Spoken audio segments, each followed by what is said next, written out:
அஸ்ஸலாமு அலைக்கும். Hi friends, எல்லாரும் எப்படி இருக்கீங்க? இது நேற்றுக்கான லஞ்ச் அண்ட் பிரேக்ஃபாஸ்ட். நேற்று வீடியோ அப்லோட் பண்ண டைம்லங்க அதனால் இன்றைக்கி ஷேர் பண்ணியிருக்கேன். நேற்று லஞ்சுக்கு பிரேக்ஃபாஸ்ட்டுக்கு என்ன ரெடி பண்ணிங்கிறத பார்க்கலாம். ஹஸ்பண்ட் வந்து லஞ்ச் வேணாம்னு சொல்லிட்டாங்க. அந்த பிரேக்ஃபாஸ்ட் மட்டும் தான் ரெடி பண்ணியிருந்தேன்.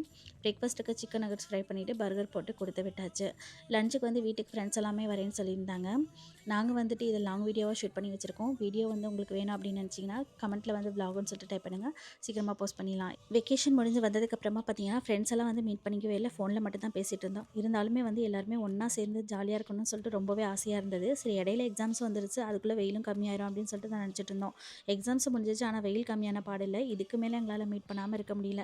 அதனால் வந்துட்டு வின்டர் வந்ததுக்கப்புறமா வெளியே போய்க்கலாம், இப்போ வந்து வீட்டில் நம்ம மீட் பண்ணிக்கலாம் அப்படின்னு சொல்லி தான் வந்த ஃப்ரெண்ட்ஸ் எல்லாமே வரும்போதே சொல்லிட்டாங்க, வெளியே ஆர்டர் பண்ணிக்கலாம், இல்லைனா வந்து வீட்டில் சிம்பிளாக சமைச்சா போதும்னு சொல்லிட்டாங்க. எனக்கு வந்து வெளியே ஆர்டர் பண்ண விருப்பம் இல்லை, நல்லா சிம்பிளாக சமைச்சாலும் பரவாயில்ல, வீட்லேயே சமைச்சிக்கலான்னு வீட்லேயே சமைக்க ஆரம்பிச்சிட்டேன். நான் என்ன சமைச்சிருந்தேன் அப்படின்னு சொல்லிட்டு லாங் வீடியோவில் போஸ்ட் பண்ணுறேன். இந்த மாதிரி ஃப்ரெண்ட்ஸுங்களோட நீங்களும் என்ஜாய் பண்ணிங்களான்னு சொல்லிட்டு மறக்காமல் கமெண்ட்டில் சொல்லிட்டு போங்க.